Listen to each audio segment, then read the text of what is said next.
Imagine walking through a Roman city nearly 2,000 years ago. The streets are busy. Merchants are shouting from small shops. People are buying bread, wine, fish, and fresh produce. Children are running through narrow streets while carts move between stone buildings. Above the city rises a massive mountain. It is Mount Vesuvius. But nobody looking at it that morning could imagine that this apparently quiet mountain was about to destroy everything around it. This was Pompeii, a city that would soon disappear beneath tons of volcanic material and remain hidden for almost 17 centuries. Pompeii was located in southern Italy, near the Bay of Naples. It was part of the Roman world and had become a prosperous city because of its location. The nearby sea connected Pompeii with other Mediterranean communities, while fertile volcanic soil supported agriculture in the surrounding countryside. Wine and agricultural products were important to the local economy. The city was also home to wealthy families, merchants, craftsmen, farmers, and thousands of ordinary residents. Pompeii was not simply a tourist destination or a military settlement. It was a living Roman city. People worked there.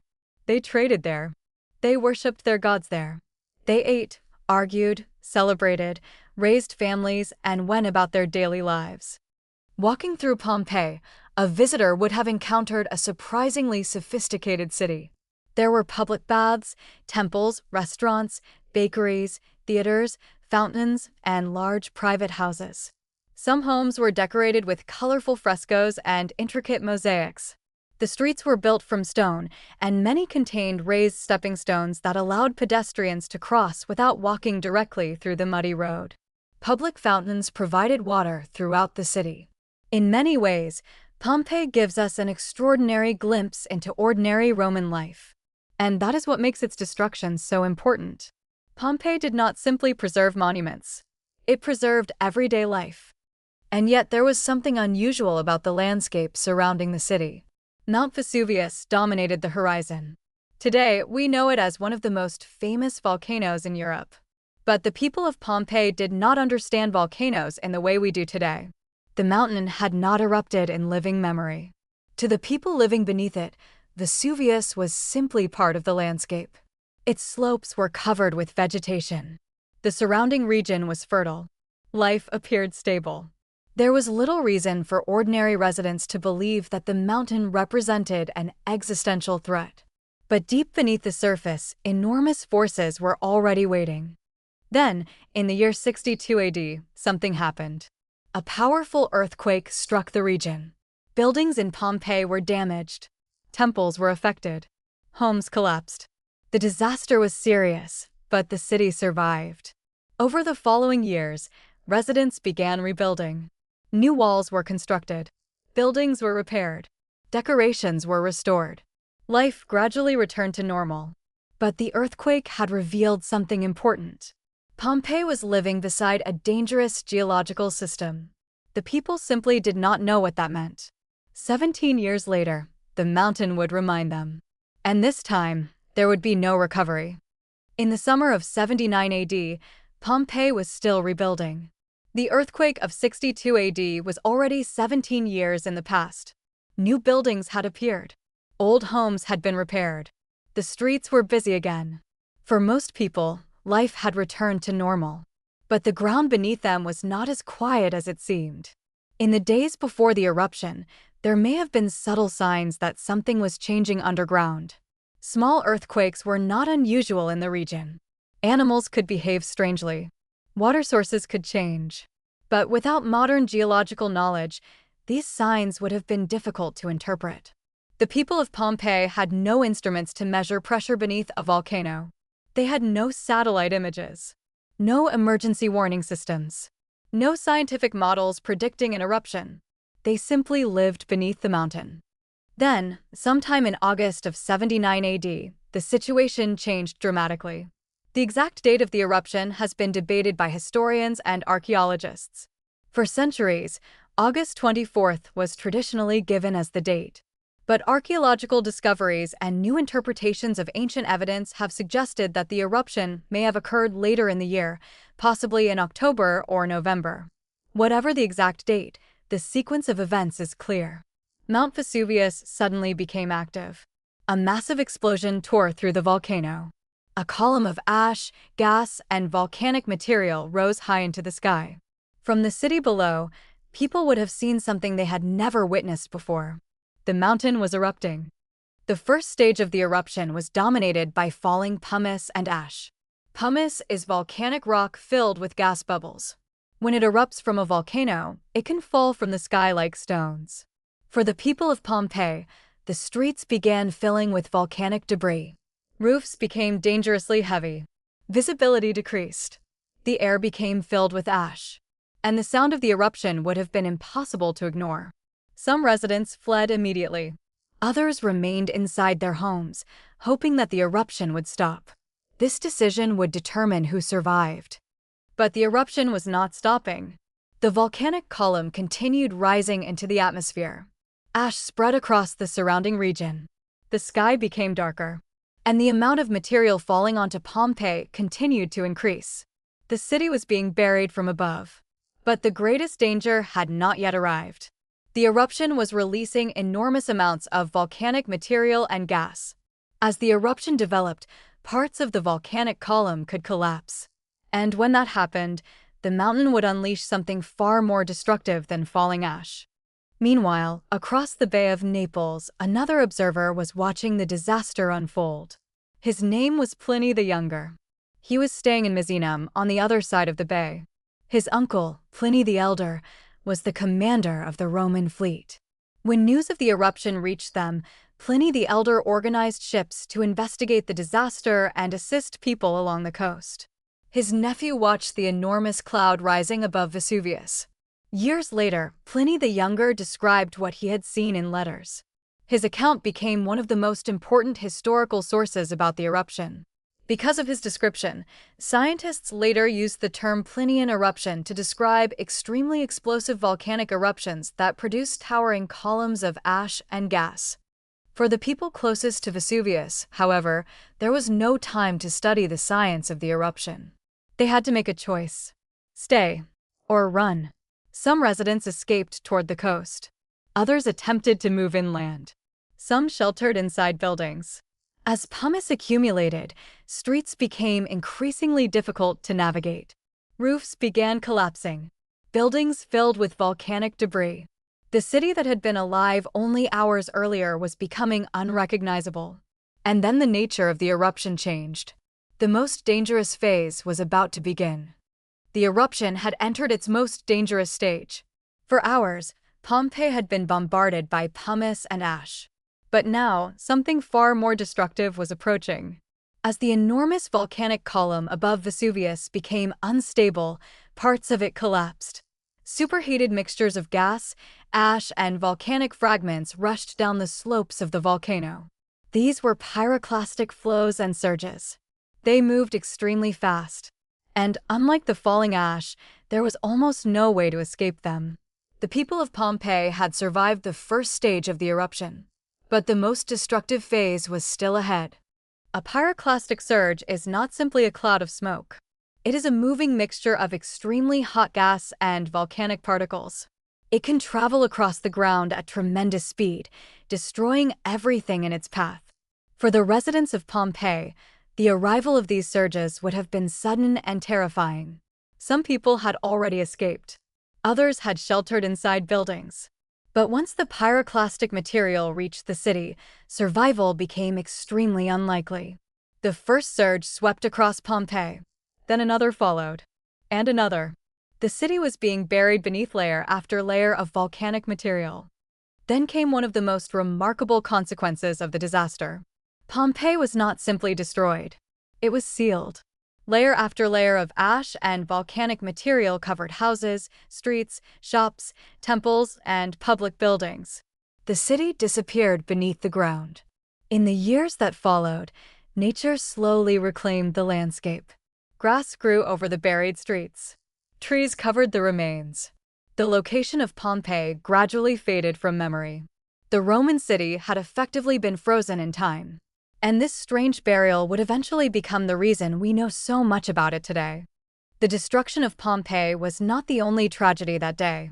Across the Bay of Naples, the Roman cities of Herculaneum, Stabiae, and other settlements were also affected. Herculaneum suffered a particularly devastating fate.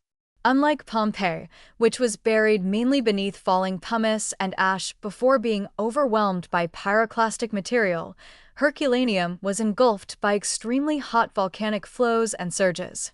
The eruption transformed the entire landscape around Mount Vesuvius.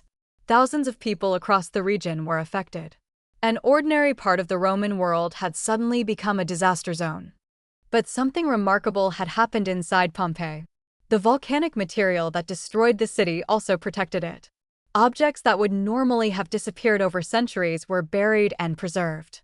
Wooden structures, food, tools, painted walls, mosaics, coins, pieces of furniture.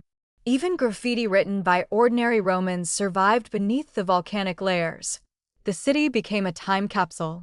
Instead of slowly disappearing through centuries of rebuilding, weather, and human activity, Pompeii was suddenly sealed beneath the ground. And almost 2,000 years later, archaeologists would begin opening that time capsule. The eruption had lasted for hours. By the time the volcanic activity finally weakened, the landscape had changed completely. Pompeii was gone. The streets were buried. Buildings had disappeared. The once busy city had become a silent layer beneath the earth. For the Roman world, it was a disaster. But for future generations, it would become something else. A window into the ancient past. The people who had lived in Pompeii could not have known it. But their final ordinary moments would eventually become some of the most valuable archaeological evidence ever discovered. For centuries after the eruption, Pompeii was almost completely forgotten. The Roman Empire itself eventually disappeared. New kingdoms rose across Italy. Generations came and went. The landscape around Mount Vesuvius changed. But beneath the ground, the ancient city remained. Its streets were still there. Its buildings were still there. And in many places, objects were still exactly where they had been when the eruption buried them. But nobody living nearby understood the full scale of what was beneath their feet. Pompeii had become a hidden city. The first discoveries began centuries later. People digging in the region occasionally encountered ancient walls, statues, and other Roman objects. But systematic exploration did not begin until the 18th century. In 1748, excavations began at the site that would eventually be identified as Pompeii. What archaeologists found was extraordinary. They were not simply uncovering ruins. They were uncovering an entire city. Streets, houses, shops, temples, theaters, and thousands of objects that had been sealed underground since the eruption. For the first time in nearly 1,700 years, Pompeii was coming back to life. Perhaps the most fascinating discoveries were not the enormous monuments. They were the small details. Archaeologists found kitchens with cooking equipment. They found bakeries containing ancient ovens and millstones. They found shops where food had once been sold. They found graffiti scratched into walls. Some messages were political. Some were advertisements. Some were personal. Some were jokes. These ordinary details revealed something historians rarely get from ancient civilizations: the voices of everyday people. Pompeii was no longer just a collection of ruins. It was becoming a record of daily Roman life. The houses revealed even more. Wealthy residents decorated their homes with elaborate frescoes. Mythological scenes covered walls. Mosaics decorated floors. Gardens contained fountains and sculptures. But not every resident lived in luxury. Smaller homes, workshops, rental properties, and modest apartments existed alongside enormous villas. The city contained people from different social classes. That diversity is one reason Pompeii is so valuable to historians. It allows us to see Roman society not only through the eyes of emperors and wealthy elites, but through the spaces where ordinary people lived and worked. One of the most haunting discoveries came from the way archaeologists encountered cavities in the hardened volcanic material. When people trapped beneath the ash decomposed, they sometimes left empty spaces behind. In the 19th century, archaeologists developed a method of filling these cavities with plaster. The result was a cast showing the shape of the person at the moment of death. These casts became one of the most recognizable images associated with Pompeii. They are powerful reminders that the city was not simply destroyed as a collection of buildings. Real people lived here. Real families. Real workers. Real children. Their lives ended during a disaster that unfolded almost 2,000 years ago. Today, Pompeii is one of the most important archaeological sites in the world. Every year, visitors walk through the same streets where Roman citizens once lived nearly 2,000 years ago. They can enter houses, walk through ancient marketplaces, see paintings that survived the eruption, stand inside theaters where thousands of people once gathered, and follow roads that were already centuries old when Vesuvius erupted. Few places allow us to experience the ancient world with such extraordinary detail. Pompeii is not simply a collection of ruins. It is a preserved moment in time. The discoveries at Pompeii have also changed the way historians understand ordinary Roman life. We can study what people ate, where they worked, how their houses were decorated, what gods they worshipped, what they bought, what they sold, and even what they wrote on walls. Thousands of years ago, people in Pompeii were living lives that were surprisingly familiar. They worried about money. They went to work. They visited restaurants. They attended performances. They decorated their homes. They argued with neighbors. They fell in love. They raised children. In many ways, Pompeii reminds us that ancient people were not so different from us. But there is another reason Pompeii remains important. The volcano is still there. Mount Vesuvius is not an extinct mountain. It is an active volcano. The city of Naples and millions of people live in the surrounding region. Scientists carefully monitor the volcano for signs of activity. Modern technology gives us something the people of Pompeii never had. We can measure earthquakes. We can monitor gases. We can observe changes in the ground. And we can study the volcano's history. But even with all this technology, one fact remains impossible to ignore. Vesuvius is still capable of erupting again. Almost 2,000 years ago, Pompeii was a normal Roman city. Its people woke up in the morning. They opened their shops. They walked through the streets. They went to work. They ate with their families. They planned for the future. And then, within a single day, everything changed. The eruption of Mount Vesuvius buried their city. But it also preserved a remarkable record of their world. Today, when we walk through Pompeii, we are not simply looking at ruins. We are looking at the remains of people's lives. A bakery, a house, a painting, a street, a simple message scratched into a wall. Each one tells us that the people who lived here were real. They had ordinary lives, and they believed they would have another day. They did not know that history was about to remember them forever. That is what makes Pompeii so powerful. It is not only the story of a volcano. It is the story of a civilization frozen in a single moment. And nearly 2,000 years later, that moment is still waiting for us beneath the shadow of Vesuvius.